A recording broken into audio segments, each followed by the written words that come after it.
అసలు వక్ఫ్ అంటే ఏమిటి? వక్ఫ్ అంటే అరబిక్లో ఇస్లాం ఆచరించే వ్యక్తులు అల్లా పేరుపై ఇస్లాం కోసం, అందులోని పేద ప్రజల కోసం ఆస్తులను దానం చేయడం, ముస్లిం మత విద్య కోసం మదర్సాలు కట్టడం వంటివి చేస్తారు.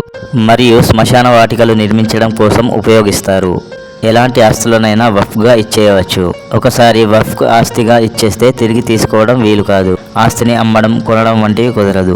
ఇస్లాం ప్రారంభమైనప్పటి నుంచి ఈ వక్ఫ్ అనే విధానం ఉంది. ఇండియాలో ఈ వక్ఫ్ అనేది చట్టంగా రూపుదిద్దుకుంది. ఒక చట్టంగా రూపుదిద్దుకుంది మాత్రం స్వతంత్రం వచ్చిన స్టార్టింగ్లో నెహ్రూ గారు ప్రధానమంత్రిగా ఉన్నప్పుడు.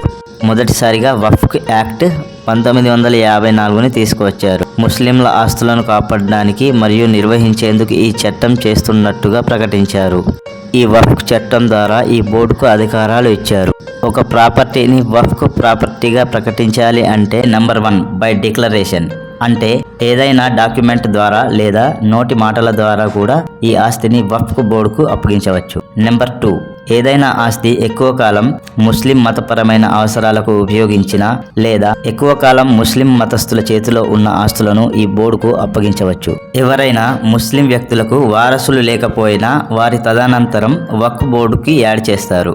ఈ చట్టం వచ్చాక వక్ఫ్ ఆస్తులు భారీగా పెరిగిపోవడం ప్రారంభమైంది. అలాంటి చట్టానికి 2014లో ఎన్నికలకు ముందు 2013 సెప్టెంబర్లో మన్మోహన్ సింగ్ గారు ప్రధానిగా ఉన్నప్పుడు మరికొన్ని సవరణలు జరిగాయి. ఈ చట్టం వచ్చాక దేశంలో వక్ఫ్ ఆస్తులు భారీగా పెరిగిపోవడం ప్రారంభమైంది.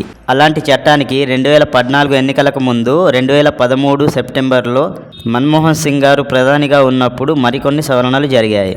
ఇవే వక్ఫ్ను దేశంలోని శక్తివంతంగా మార్చాయి. ఈ సవరణలు అప్పట్లో రాజకీయంగా ఒక పెద్ద దుమారమే రేపింది. అయినా అప్పటి ప్రభుత్వం వెనక్కి తగ్గలేదు.